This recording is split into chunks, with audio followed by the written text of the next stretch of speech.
Buenas noches, estimados televidentes.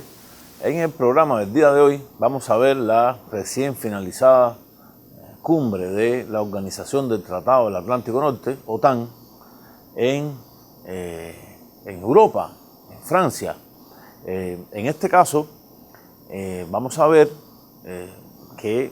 diferentes informaciones que han salido a nivel internacional se han referido específicamente a controversias dentro de la Organización del Tratado del Atlántico Norte, cuando creemos que el principal punto que en nuestra modesta opinión no ha sido realmente planteado es el intento de Estados Unidos de colocar a China como el principal foco de atención o uno de los principales focos de atención relacionado con la Organización del Tratado del Atlántico Norte. No obstante, antes de comenzar a hacer un análisis específico de esta cumbre de la OTAN, nosotros creemos que es importante primero hacer un análisis histórico de dónde sale la OTAN, cómo nace y digamos cuál es su trayectoria desde el día de su nacimiento hasta hoy. Al respecto, queremos señalar que la OTAN nace en el año 1949, o sea, está realmente cumpliendo 60 años de fundada, y su fundación o su propio nacimiento, su génesis, viene de eso que se llamó a nivel internacional la Guerra Fría motivada por, la lucha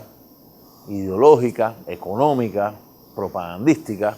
política incluso, entre dos grandes bloques de poder, o los dos grandes bloques de poder que fueron resultados del fin de la Segunda Guerra Mundial. En este caso, el llamado bloque occidental, liderado por los Estados Unidos, potencia que emergió como la principal potencia del globo terráqueo del planeta, y por otro lado, el llamado bloque soviético, liderado por la Unión Soviética, y que abarcaba también a un grupo de países, casi todos los países que habían sido liberados por la Unión Soviética en la Segunda Guerra Mundial, países de Europa del Este, y que incluyó también en algunos momentos a Yugoslavia, que después se va a retirar del Tratado de Varsovia, que es, digamos, el otro grupo que se enfrentó directamente a la OTAN. Había una OTAN occidental y un Tratado de Varsovia soviético o prosoviético, y que también incluyó, yo diría, una estrecha alianza hasta los años 60 con la naciente República Popular China en 1948. Esta Guerra Fría, conocemos que su nombre viene porque realmente nunca hubo un enfrentamiento directo entre los dos grandes bloques opuestos, la OTAN y el Pacto de Varsovia, Estados Unidos, la Unión Soviética, y al no haber un enfrentamiento directo como había ocurrido en el pasado, en este caso la Primera Guerra Mundial y la Segunda Guerra Mundial, no hubo entonces una guerra caliente y se le llamó Guerra Fría. Esto no quiere decir que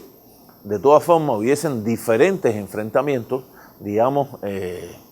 que ocurrieron en todos los años de la llamada Guerra Fría, digamos desde para unos 1948, con el discurso de en ese momento ex primer ministro británico Winston Churchill en la Universidad de Fulton, Estados Unidos, para otros desde el lanzamiento de las bombas atómicas en Hiroshima y Nagasaki, para otro incluso el nacimiento de la propia OTAN, hasta 1991, el 31 de diciembre de 1991, cuando desaparece la Unión Soviética. O sea, un largo periodo, digamos, de la historia contemporánea. Lo cierto es que en ese periodo sí no hubo una guerra caliente, pero sí hubo diferentes enfrentamientos motivados por esta, digamos, dinámica de lucha que tuvieron estos dos grandes bloques. Los más famosos, la Guerra de Corea en de 1949 a 1953, la intervención soviética en Hungría en 1954, la guerra de Vietnam, digamos, en sus dos fases, primero en el enfrentamiento contra el colonialismo francés, y después el enfrentamiento entre el norte y el sur de Vietnam, sur apoyado por los Estados Unidos y el norte apoyado por la Unión Soviética. Tenemos también la intervención de la Unión Soviética en los asuntos de Checoslovaquia en 1968, la famosa crisis de los misiles en Cuba, 1962, llamada la crisis de los cohetes, crisis de octubre, o sea que tiene diferentes nombres, momento en que en realidad el mundo estuvo lo más cerca de un enfrentamiento directo, de una guerra en caliente, que hubiera roto esa guerra fría entre la Unión Soviética y los Estados Unidos. O sea, no hubo finalmente un enfrentamiento directo entre ambos bloques, entre la OTAN y el Tratado de Varsovia, pero en el caso de Cuba sí, casi que hubo un enfrentamiento que finalmente el presidente de los Estados Unidos, John F. Kennedy, y el entonces primer ministro de la Unión Soviética, Nikita Khrushchev, arreglaron sus asuntos y evitaron que hubiese una conflagración de este tipo. Lo cierto es que si este análisis nos arroja que realmente la OTAN como tal, como producto de la Guerra Fría, tuvo en todos estos años hasta 1991, digamos, que un rival claro, un rival que a todas luces estaba a la vista. En este caso, la Unión Soviética, planteamiento de que la Unión Soviética quería expandir el comunismo hacia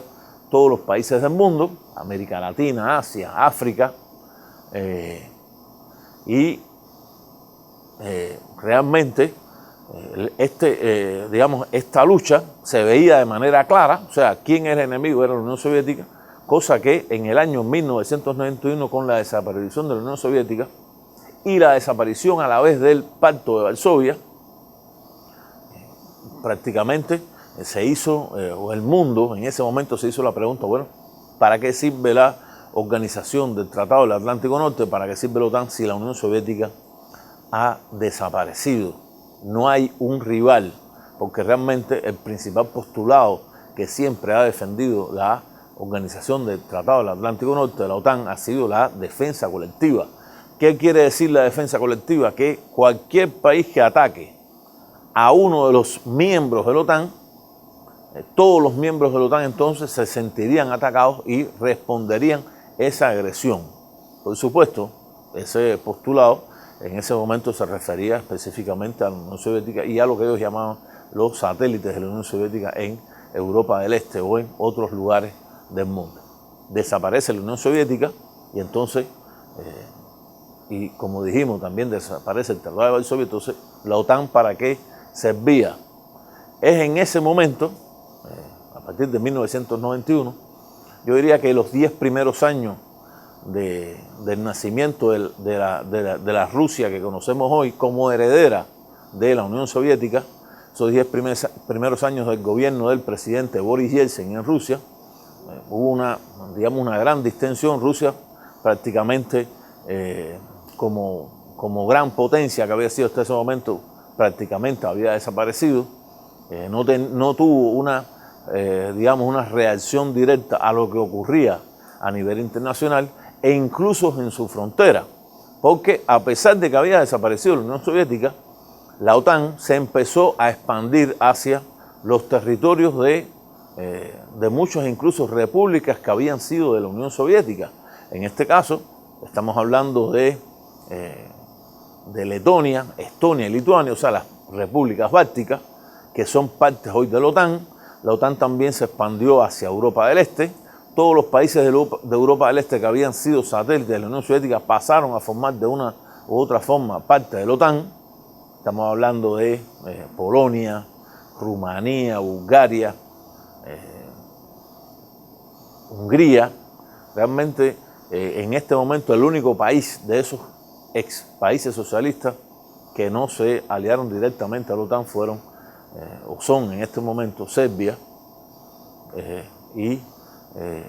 como Serbia, como estado que quedó de la desintegración del estado yugoslavo, todos los otros países todos los otros estados que salieron de esa desintegración de Yugoslavia, hoy son también parte de la OTAN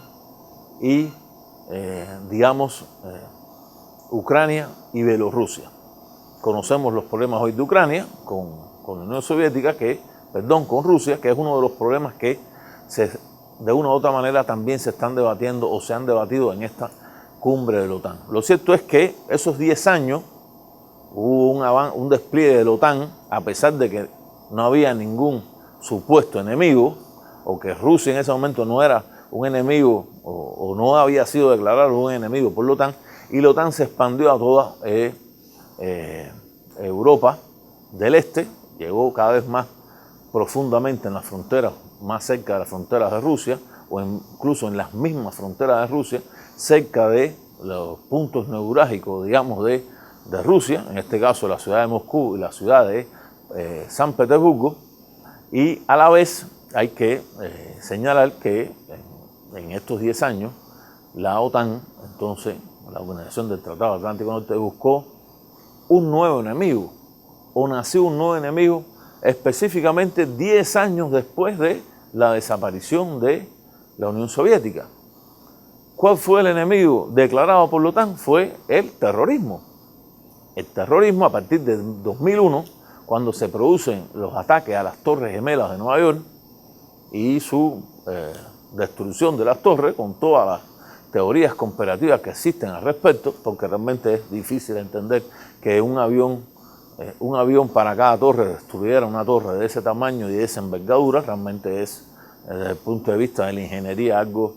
bien complejo.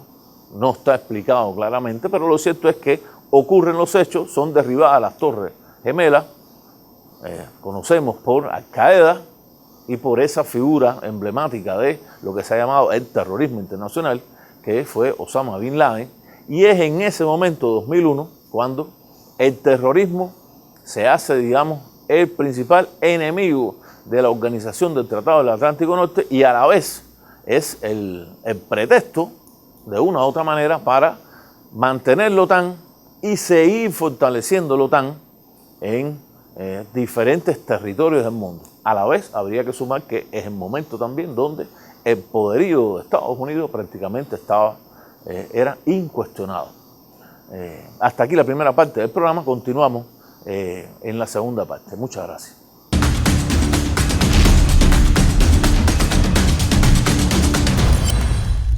Continuando con la parte anterior, habíamos dicho, nace el terrorismo como, digamos, el principal enemigo, como la figura a vencer. En el caso el primer caso estamos viendo que fue Al-Qaeda, digamos, la principal organización terrorista. Sabemos que después del 2001, después de los ataques de las torres, viene la intervención en Afganistán. Después de la intervención de Afganistán viene una guerra en el 2003, es la segunda guerra del Golfo, con una intervención hacia o en contra de lo que quedaba del régimen de Saddam Hussein y su destrucción como régimen. Y realmente la OTAN y Estados Unidos, especialmente como líder fundamental de la OTAN, logrando eso que se puede considerar como la hegemonía prácticamente total a nivel planetario, logró expandir su fuerza y sus tropas en prácticamente todas las regiones del mundo. Es derrotada Al-Qaeda de una u otra manera, Afganistán cae, no muere Osama Bin Laden hasta años después, cuando es asesinado por comandos estadounidenses, pero entonces nace también en Medio Oriente otra organización, por lo menos desde el punto de vista territorial, con un resultado victorioso distinto, que en este caso fue el Estado Islámico que ocupó amplísimos territorios de Irak y Siria, sumado a que lo que ocurrió en Siria en esas llamadas primaveras árabes había ocurrido prácticamente en todo el Medio Oriente, con la caída de los regímenes nacionalistas o pronacionalistas que habían, dominado la política del Medio Oriente hasta ese momento, y es a la vez, el justo momento donde empieza entonces a resurgir el poderío ruso. Rusia, como heredera de la Unión Soviética, empieza a ser, a crecer militarmente de la mano del presidente Vladimir Putin, empieza a desarrollar sus fuerzas armadas, empieza a considerar que es una justificación de la OTAN el tema del terrorismo y que lo que están es avanzando a sus fronteras, hacia la frontera rusa, y están perjudicando entonces los intereses nacionales rusos, a la vez aliado de el país que se empieza a convertir ya desde, digamos, desde la primera década del siglo presente, del siglo XXI, en la principal potencia económica a nivel mundial, en este caso China. Rusia y China arman, digamos, una gran alianza, y esa gran alianza China-rusa es la que pone en entredicho el poderío de los Estados Unidos y a la vez el poderío de la OTAN, como la organización que lidera Estados Unidos en todo, digamos, a nivel planetario, y que hasta ese momento había tenido el predominio prácticamente total. Gana las elecciones en el año 2016 Donald Trump, la actual administración estadounidense. Ocurren diferentes acontecimientos en Siria, bajo el paraguas de la aviación y las fuerzas aeroespaciales rusas. Es destruido prácticamente el Estado Islámico, lo que quedaba del Estado Islámico en Siria. Ya en Irak también había sido prácticamente aplastado. Está la situación de Ucrania, todo el Donbass es ocupado por militares o por fuerzas prorrusas, incluso crean un territorio en este momento que se ha llamado la Nueva Rusia. Rusia se anexa la península de Crimea como territorio. Se hace después un referéndum, el 90% de los electores votan por anexarse a Rusia. Esto no es reconocido por la OTAN, no es reconocido por los Estados Unidos. Empieza también entonces un proceso de, digamos, de sanciones económicas contra Rusia, sanciones económicas que llegan hasta nuestros días. Fíjense, estamos viendo por una parte ese enfrentamiento relacionado a Rusia, y por la parte de China, lo más reciente realmente es esa gran guerra comercial que entre China y los Estados Unidos se ha desatado. Hay una guerra comercial, las conversaciones entre China y los Estados Unidos todavía no han llegado a un término, están puestos los aranceles de una y otra parte con mínimas excepciones, o digamos con mínimas concesiones de parte y parte, tanto de Estados Unidos como China, especialmente de la administración Trump, que ha intentado lograr, digamos, una victoria económica sobre China y doblegar al gigante asiático, cosa que no ha podido, y hay que señalar que si no ha podido, ha sido porque realmente en este momento la economía estadounidense es una economía que, digamos, ya ha llegado a su tope de su desarrollo económico, su crecimiento es muy poco. 2008 una gran caída también con la crisis del sistema capitalista estadounidense y al final del sistema capitalista global, mientras China ha seguido creciendo, ha seguido alando la economía mundial, y realmente incluso para diferentes organizaciones que miden las tendencias económicas a nivel mundial y en los Estados Unidos como Bloomberg señalan que ya China ha superado en la mayoría de los índices industriales a los Estados Unidos y se ha convertido en una potencia que mínimamente está al mismo nivel de los Estados Unidos. Es en estos marcos que se produce esta cumbre. 60 aniversario realmente es un aniversario importante, después de 60 años. Una cumbre a la que se llega cuando días antes el presidente francés, Emmanuel Macron, había hablado de que la OTAN tenía muerte cerebral. Y realmente es sorpresivo porque cuando se habla de muerte cerebral lo habla el presidente francés, y hay que tener en cuenta que Francia, dentro de la OTAN, es militarmente, junto con Inglaterra, o Gran Bretaña y los Estados Unidos, los tres principales poderes militares, o con poderes militares no económicos, y habla de eso, tiene muerte cerebral, Y incluso nos queda la duda, bueno, de qué muerte cerebral está hablando. Quizás no está hablando de la muerte cerebral de toda la OTAN y está hablando de que la cabeza de la OTAN, que es los Estados Unidos, está de muerte cerebral y en este caso estaría haciendo una crítica directa al gobierno de la administración Trump, o sea, el gobierno estadounidense, cosa realmente muy llamativa. Llega a una cumbre también donde Turquía está enfrentada a la mayoría de los países de la OTAN, incluidos los Estados Unidos, luego de la intervención turca en el norte de Siria en contra de las milicias kurdo-sirias que habían sido apoyadas hasta prácticamente días antes por los propios Estados Unidos y otras fuerzas de los países occidentales. O sea, digamos, es otro elemento de enfrentamiento dentro de esta conferencia de la OTAN, y a la vez el gobierno de Erdogan está pidiendo, o pidió en esta propia cumbre de la OTAN, que todos los países reunidos accedieran a declarar a las milicias kurdo-sirias como milicias terroristas. Lógicamente siguiendo ese guión de la OTAN que había planteado que el principal enemigo de la organización era el terrorismo y no había señalado a países específicos, aunque realmente después de los diferentes, o de esa alianza ruso-china, evidentemente, sobre todo en Europa, las fronteras entre los países de la OTAN y Rusia, digamos, el principal núcleo de enfrentamiento, o posiblemente, o hipotéticamente, un núcleo de enfrentamiento militar sería en la propia Europa contra Rusia. Esa es, por una parte, el marco. Hemos visto la situación actual que tienen los Estados Unidos, una situación realmente que no es la mejor desde el punto de vista económico.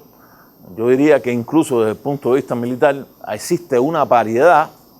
Estados Unidos, ante esa paridad, días antes de esta cumbre, había señalado que se retiraba del tratado de limitación de los cohetes de medio y de corto alcance. Rusia también se retira, por lo tanto, podríamos incluso llegar a una nueva espiral de la carrera armamentista, y es el momento donde tenemos que sentarnos a plantearnos qué es lo que está pasando en Europa, porque a la vez Trump, a pesar de que no pudo imponer de que se tratara el tema de China,